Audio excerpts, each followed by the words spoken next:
Salut à tous. Aujourd'hui j'aimerais vous présenter un nouveau projet d'émission, projet que j'ai sobrement intitulé Géofacts. Parallèlement au Stratioticon, qui proposera des dossiers plus approfondis sur des sujets précis de géopolitique, Géofacts s'intéressera à deux sujets de l'actualité géopolitique. Alors, cependant, comme le montage et le tournage en épisode restent une certaine quantité de travail et que j'ai une vie à côté de YouTube, Géofacts sera toujours en retard d'une semaine sur l'actualité géopolitique. Donc là, on va pas parler de la semaine du 9 au 16 mars, mais de celle du 2 au 8. Alors, qu'est-ce qu'on a au programme aujourd'hui? Bon, alors, le week-end dernier, Boko Haram a prêté allégeance à l'État islamique dans une vidéo diffusée sur YouTube. Et... ah oui, dimanche, c'était la journée internationale des droits de la femme.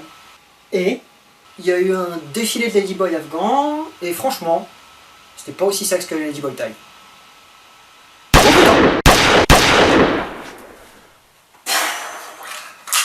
Putain, ça fait du bien. On a bien fait de l'acheter celui-là. Donc ouais, le 8 mars c'était la journée mondiale des droits de la femme. Et il s'est passé un truc super intéressant ce jour-là. Quoi? Emma Watson a encore fait une vidéo pour promouvoir A4she? Quoi?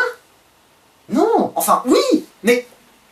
Et puis elle est super bien cette vidéo de toute façon. Bordel, pour une fois que l'ONU se trouve une ambassadrice jeune, sympa, qui a la classe pour promouvoir un programme important, non. Moi je veux te parler des hommes afghans qui ont défilé en burqa pour protester contre ce symbole d'oppression.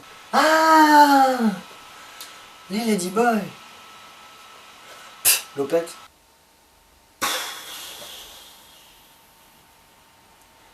Bon, faisons un petit tour sur la situation du droit des femmes en Afghanistan. L'Afghanistan est un petit pays d'Asie, voisin du Pakistan, de l'Iran, du Kirghizistan et du Turkménistan. Il est peuplé d'environ 26,5 millions d'habitants et a un PIB par habitant d'à peu près 780 $ par an. Autant vous dire que c'est un pays très pauvre, puisque ses habitants vivent donc à peine avec plus de 2 $ par jour. La principale exportation du pays, et la première source de revenus des Afghans, n'est en fait pas comptabilisée dans ces statistiques. Il s'agit de l'opium, qui sert entre autres à fabriquer de l'héroïne et de la morphine. Il faut savoir que les Afghans sont également partagés entre plusieurs groupes ethniques. Ils ne sont ni perses, ni indiens, ils sont pashtuns, avec des minorités kirghizes, hazaras, turkmènes ou ouzbeks. Et cet éclatement ethnique ne contribue pas non plus à la stabilité du pays en ce moment. Un peu d'histoire d'abord. En 1929, le roi Mohammed Zahir Shah accède au pouvoir. Ce dernier règne sur l'Afghanistan en monarque éclairé jusqu'en 1973. Favorisant l'implantation d'industries et promouvant l'éducation, il contribue à mettre en place des droits basiques pour les femmes, comme le droit de vote en 1954. Mais il est renversé en 1973. La République d'Afghanistan, qui lui succède, continuera toutefois une politique progressiste jusqu'en 1978. Et alors à cette date, le Parti communiste afghan, il décide qu'ils vont faire un gros fuck à Moscou, et que même si les Russes ils veulent pas d'une prise de pouvoir communiste à Kaboul, et bah eux, ils vont quand même le faire. Puis du coup, ils foutent un gros bordel.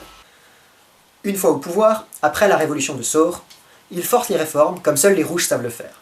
Par exemple, mais ce n'est qu'un point parmi d'autres, ils font avancer le droit des femmes au grand galop, au mépris des autres groupes politiques d'Afghanistan. Et puis c'est des cocos. Donc ils ne devaient pas être tendres avec les religieux de toute façon. Et forcément tout ça, ça déclenche un bordel. L'Afghanistan est de nouveau au cœur de luttes d'influence entre la Russie, qui se retrouve à devoir gérer un nouveau pays communiste au sud, les Américains, qui craignent un peu de voir une puissance communiste apparaître à la frontière de leur allié pakistanais, et les Pakistanais, qui se disent que justement il y a un bon coup à jouer dans tout ce bordel. En 1979 éclate donc une guérilla menée par les Moudjahidines, les guerriers de la foi. Jimmy Carter, président démocrate américain, lance donc l'opération Cyclone, qui prend la forme d'un soutien à la guérilla Moudjahidine sous la forme d'équipements non létaux dans un premier temps. Puis, il était prévu de mettre en place un programme de développement en aidant à la modernisation du pays. Mais en 1980, les Russes envahissent l'Afghanistan. Alors Reagan, Carter avait commencé avant lui aussi, renforce son soutien avec des armes létales, des fusils, des missiles anti-aériens et de l'armement lourd. Et là, on va reparler des Pakistanais. Et les Pakistanais, ils ont un gros problème. Et ce problème, vous voyez, c'est l'Inde. Parce que les Pakistanais sont en guerre depuis longtemps avec l'Inde pour la région du Cachemire. Et du coup, là, il faut prendre un peu de hauteur pour essayer de voir le truc. L'Inde, c'est grand, vous voyez. Et le Pakistan, c'est petit, vous voyez. Du coup, les Pakistanais cherchent à acquérir une profondeur stratégique. Une profondeur stratégique, c'est avoir un territoire plus grand, pour que les armées puissent reculer et se réorganiser en cas d'invasion. L'Afghanistan remplirait parfaitement cet office, s'il était au moins allié ou fantoche. Les Pakistanais vont donc créer des écoles coraniques sur leur territoire et y laisser proliférer un mouvement qui se fera appeler les étudiants de la foi, les talibans. Alors en fait, ils espèrent en garder le contrôle et gouverner peinard le Pakistan depuis Islamabad, comme ça, posé, tout va bien, nickel. Sauf qu'en fait, ils se sont plantés et depuis 2001, les talibans, ils leur cassent les couilles.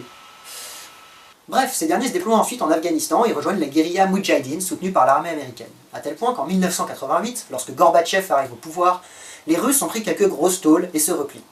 Pendant 3 ans, entre 1989 et 1992, le gouvernement communiste leur survivra, confronté au nord aux forces du commandant Massoud de l'Alliance du Nord et au sud à celles des talibans. L'Alliance du Nord reste néanmoins sans soutien international car les Russes étant partis, les Américains se contrefoutent de l'Afghanistan. Oh les mecs, oh, on ne devait pas construire des écoles et des hôpitaux quelque part? C'est qui l'abruti qui a eu cette idée à la con? Et les Russes ont d'autres problèmes, leur pays qui se casse la gueule par exemple. Les talibans, eux, sont soutenus par le Pakistan, qui continue à faire de la propagande en leur faveur et à leur envoyer armes et munitions. La situation va rester bloquée jusqu'en 2001, Massoud et l'Alliance du Nord dans le nord du pays, les talibans partout ailleurs. Avec la chute de Kaboul en 1996, les talibans arrivent au pouvoir, et la situation des femmes change du tout au tout. Il leur est interdit de sortir de chez elles, d'aller à l'école, de travailler, bref, de tout. Si elles enfreignent ces lois, les femmes sont battues à mort par les fonctionnaires du gouvernement des talibans.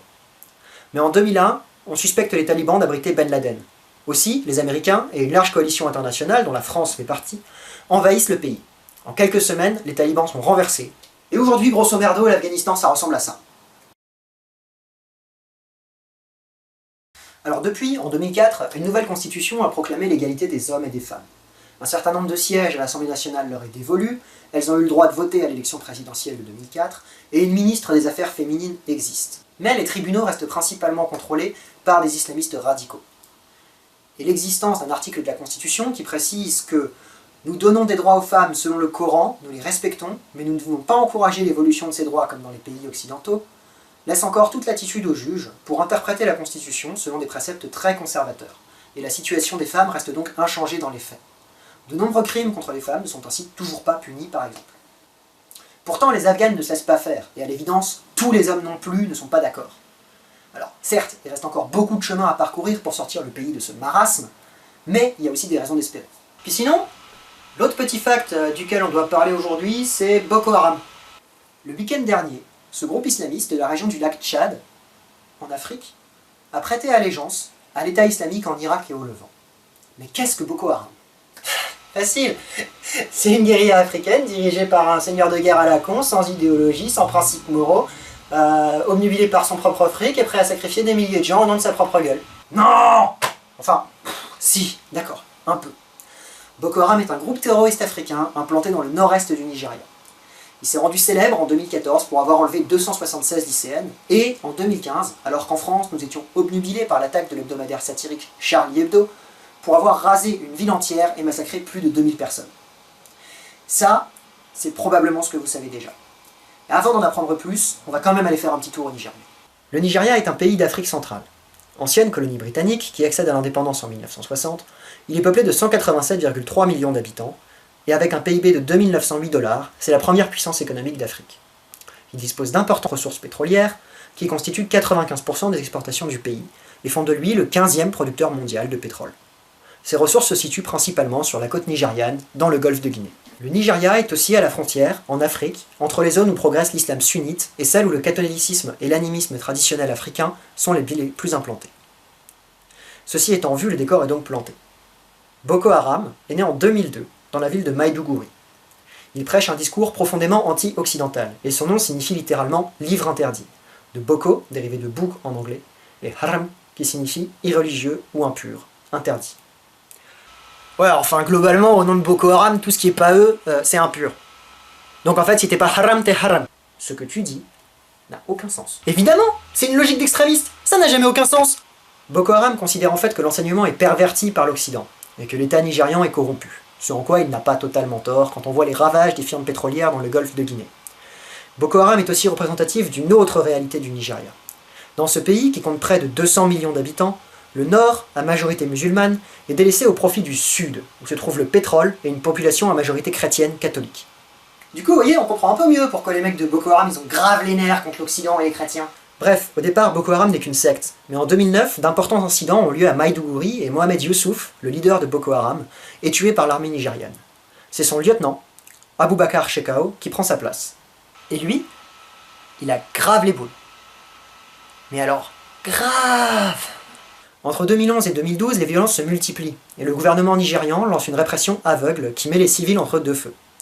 Boko Haram multiplie les violences, et lorsqu'en 2012, l'état d'urgence est décrété dans 3 États du nord-est du Nigeria, le groupe riposte en s'en prenant davantage encore aux populations civiles. Au final, il finit par s'emparer de certaines villes, et la rébellion menace de plonger le pays dans la guerre civile. Mais depuis lors, Boko Haram a attiré l'attention d'un peu beaucoup de monde. Le Niger s'inquiète d'une contamination de la rébellion sur son territoire et déploie des forces à la frontière. Le Cameroun et le Tchad s'en mêlent également car ils sont tous deux inquiets. La rébellion menace un axe commercial vital pour eux.